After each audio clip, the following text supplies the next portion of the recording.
राजा सूरत एक ऐसा नाम जिसे सुनकर लोग सिर झुकाते थे, लेकिन अन्विता उस नाम से डरती थी।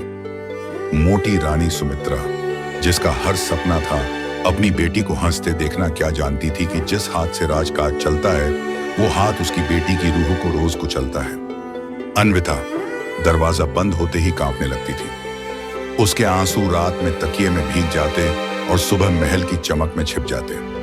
कोई देख नहीं पाया कि अन्विता की आंखों में खुशी नहीं था, बल्कि एक ऐसा डर था जो रोज उसे अंदर से मारता रहा। और सुमित्रा एक मां होकर भी बेबस थी, क्योंकि हक की आवाज उठाने से पहले उसे पत्नी होना याद दिलाया गया। ये कहानी नहीं, ये उस बेटी की अधूरी चीख है जो आज भी राजमहल की दीवारों में घुट रही है। बहुत समय पहले एक खूबसूरत लेकिन मोटी राजकुमारी सुमित्रा एक बड़े राज्य की बेटी थी। सुमित्रा की हंसी बड़ी प्यारी थी, लेकिन लोग उसकी मोटापा देखकर उसे ताना देते थे। राजमहल में उसके साथ अक्सर उपेक्षा होती, खासकर रानी, जो एक पतली खूबसूरत महिला थी, और राजा की दूसरी पत्नी वसुधा थी। राजा वीरेंद्र अपनी सुमित्रा से कभी प्यार नहीं करता था। वह सिर्फ शाही दिखावा करने के लिए रानी के साथ रहता था। असल में राजा वीरेंद्र कई औरतों के साथ रातें बिताता था। रानी को यह बात पता थी, लेकिन वह खुद को मजबूत दिखाती और राजा को वापस पाने की कोशिश करती रहती। एक दिन की बात है, राजमहल में एक बड़ा जश्न था। सारी राजकुमारियां और राजकुमार महल में आई थीं। सुमित्रा भी उस जश्न में आई, लेकिन लोग उसकी मोटापे की वजह से उसे नजरअंदाज करते रहे। रानी वसुधा ने भी उसे नीचा दिखाने के लिए कई कोशिशें की। जैसे जैसे रात हुई, राजा वीरेंद्र फिर से अपनी एक औरत के साथ महल से बाहर निकलने की तैयारी कर रहा था। सुमित्रा ने यह सब देखा और उसका दिल टूट गया। उसने ठाना कि वह इस झूठ और दर्द को सहन नहीं करेगी और राजा सामने की सच्चाई लाने लगी। रानी वसुधा ने जब यह सुना तो उसने सुमित्रा को धमकी दी, अगर तूने राजा की इस बेईमानी का राज खोल दिया तो मैं तुझे यहां से निकाल दूंगी और तेरी जिंदगी को बर्बाद कर दूंगी। लेकिन सुमित्रा डरी नहीं। वह अपनी इज्जत और अपने राज्य के लोगों के लिए लड़ने लगी। राजा शर्मिंदा हो गया, लेकिन उसने सुमित्रा को धमकी देते हुए कहा, तुम्हें मार डालूंगा अगर तुमने मेरी सच्चाई सबके सामने रख दी। लेकिन सुमित्रा ने हिम्मत दिखाई और कहा, राजा अब मैं डरती नहीं, मैं सच के साथ हूं और सच को कोई नहीं रोक सकता। अगले दिन महल में अफवाह फैल गई कि राजकुमारी सुमित्रा गर्भ से है, वह मां बनने वाली है। यह खबर सुनते ही पूरे राजमहल में खलबली मच गई। वसुधा ने गुस्से में आकर सबसे पहले राजा वीरेंद्र से सवाल किया, लेकिन राजा खुद हैरान था। राजा चुप रहा। उसके चेहरे पर न शर्म थी न चिंता। रानी ने सुमित्रा को बुलवाया। जब सुमित्रा दरबार में आई तो उसका चेहरा शांत और आत्मविश्वास से भरा हुआ था। रानी वसुधा तीखे स्वर में, किसका बच्चा है ये सुमित्रा? क्या तूने हमारी रियासत को कलंकित करने की ठान ली है? सुमित्रा ने बिना डरे उत्तर दिया, ये बच्चा मेरी हिम्मत का प्रतीक है। जिस महल में एक औरत की इज्जत सिर्फ उसकी सुंदरता से मापी जाती है, वहां मैंने पहली बार खुद से प्यार करना सीखा है। ये बच्चा मेरी आत्मा की सच्चाई है। दरबार में सन्नाटा छा गया।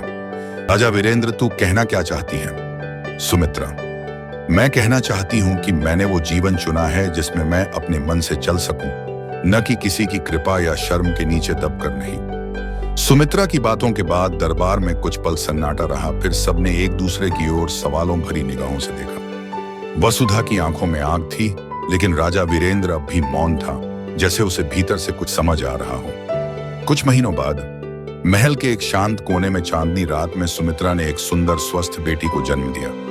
कोई शोर नहीं, कोई उत्सव नहीं, परंतु उस कमरे में एक नई उम्मीद ने आंखें खोली थी।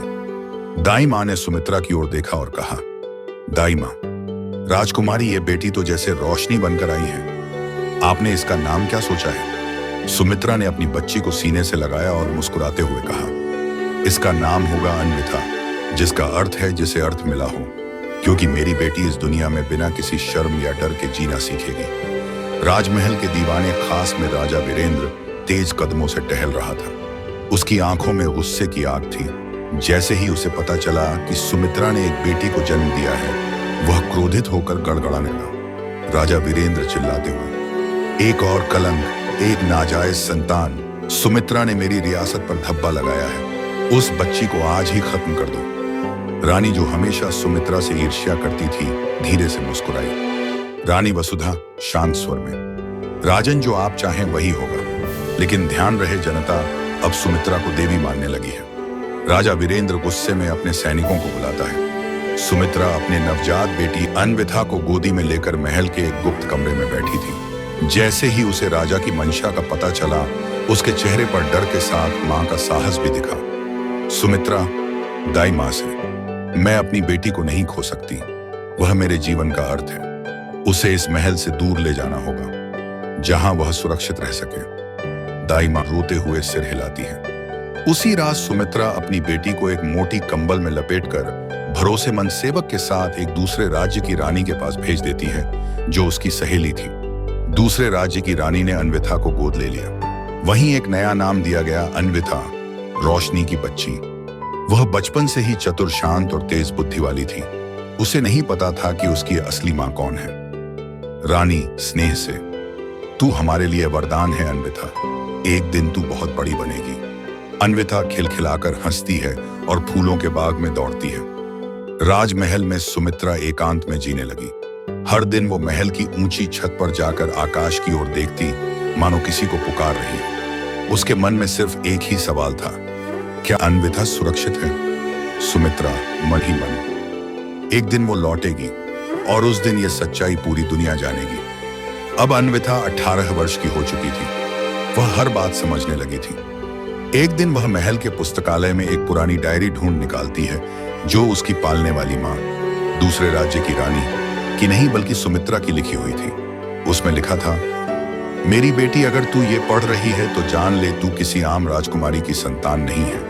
तू मेरी हिम्मत और मेरे आत्मसम्मान की पहचान है। तेरा नाम अन्विथा मैंने रखा था और तू मेरी बेटी है। अन्विथा के हाथ कांपने लगे। उसके दिल में एक तूफान उठ खड़ा हुआ। अन्विथा, स्वर कांपता है, मां, मेरी असली मां, सुमित्रा। जब अन्विथा ने रानी से पूछा तो उसकी आंखें भर आई। उसने सिर झुकाकर सारा सच बताया। हाँ अन्विथा, तू सुमित्रा की बेटी है। मैं सिर्फ तुझे बचाने का माध्यम थी, लेकिन अब समय आ गया है कि तू अपनी मां को वापस पाए। अन्विथा का चेहरा अब आत्मविश्वास और साहस से भर चुका था। अन्विथा, अब मैं अपने सच को जानूंगी और अपनी मां को फिर से गले लगाऊंगी। अगले ही दिन अन्विथा ने घोड़े पर सवार होकर उस महल की ओर रुख किया, जहां उसकी मां सुमित्रा रहती थी। रास्ते भर उसके मन में बस यही बात थी, क्या मां उसे पहचानेंगी? क्या अब भी वहां खतरा है? उसके साथ कुछ वफादार सैनिक और दाई मां भी थी। महल के मुख्य द्वार पर सुमित्रा खड़ी थी। वर्षों बाद उसकी आंखों में पहली बार चमक थी। जब अन्विथा उतरकर उसके पास आई, दोनों की आंखें एक दूसरे से मिली। कोई शब्द नहीं, सिर्फ एक लिपट कर रो पड़ना। सुमित्रा आंखों में आंसू लिए, तू सच में आ गई, मेरी रोशनी, मेरी अन्विथा। अन्विथा, मां, मैं पूरी दुनिया से लड़ सकती हूं, बस आप मेरे साथ रहो। जब अन्विथा महल पहुंची तब वहां एक बड़ा दरबार लगा हुआ था। जैसे ही वह दरबार में दाखिल हुई, सबकी नजरें उसकी सुंदरता पर टिक गई। उसकी चालम, उसकी आंखें, उसकी गरिमा, सब कुछ ऐसा था जिसे देखकर कोई भी ठहर जाए। राजा वीरेंद्र की नजर भी उस पर पड़ी।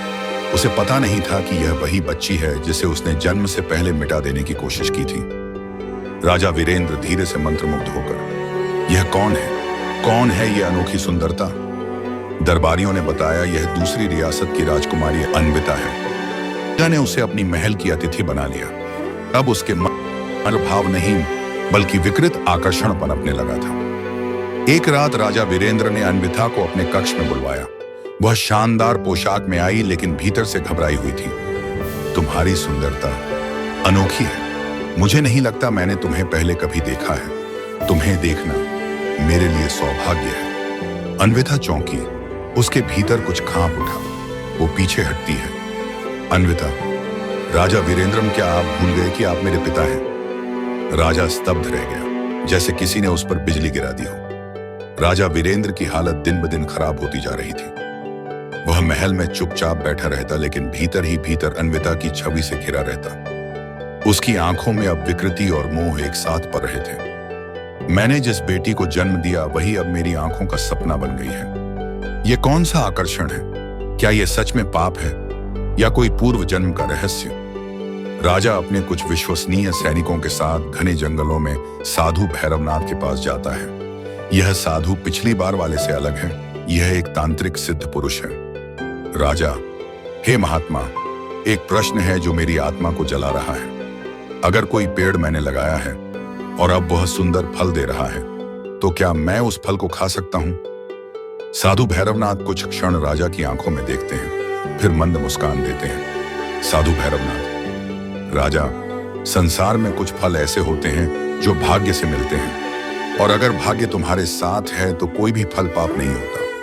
अगर तुम उस फल को पहचानते हो, अगर वह तुम्हारा ही है, तो वह तुम्हारे भोग का अधिकार है। राजा की आंखों में चमक आ जाती है। तो क्या यह पाप नहीं होगा? साधु, राजा, यह संसार पाप और पुण्य से नहीं, इच्छा और शक्ति से चलता है। महल में अन्विता को अब कई अजीब चीजें महसूस होने लगी थी, जैसे कोई परछाई हर पल उसका पीछा कर रही हो, जैसे किसी की निगाहें उसे देख रही हो। वह अपनी मां जैसी बन चुकी थी, निडर, समझदार और अब बहुत शक्तिशाली भी।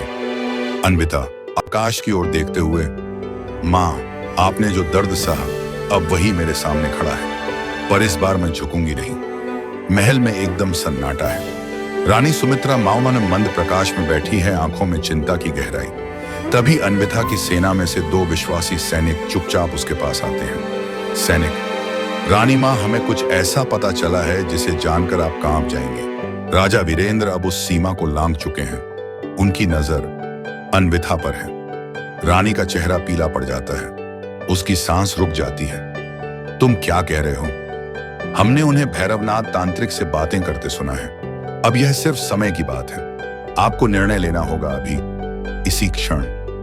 रानी के आंखों में आंसू आ जाते हैं। मेरी बेटी, मेरी अन्विता, उसे इस नर्क से निकालना ही होगा। अन्विता सो नहीं रही, खिड़की से बाहर आकाश की ओर देख रही है। तभी रानी चुपचाप उसके पास आती है और उसका हाथ पकड़ती है। बेटी, समय नहीं है, तुझे यहां से अभी निकलना होगा।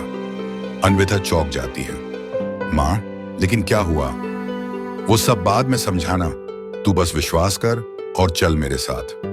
सैनिक छुपे रास्ते से अन्विता को बाहर ले जाते हैं। महल के पीछे एक घोड़ा तैयार है। रानी एक अंतिम बार अन्विता को गले लगाती है। रानी फूट फूट कर रोने लगती है। तू जीती रहना बेटी, और किसी दिन लौट कर इस अंधकार को मिटाना। रात का अंधकार और टिमटिमाते जुगनू। अन्विता घोड़े पर सवार होकर पीछे मुड़कर महल की ओर देखती है, जहां से अब उसकी नई यात्रा शुरू हो रही है। अन्विता मन में, अब मेरे सामने जो आएगा या तो सच्चाई होगा या उसका अंत। घने जंगल के बीच एक शांत झील। झील के किनारे एक परछाई बैठी है। वह अन्विता है, जो अब एक आम लड़की नहीं रही। उसके शरीर पर काली मिट्टी पोती हुई है, बाल अस्त व्यस्त हैं और आंखों में आग की लौ है।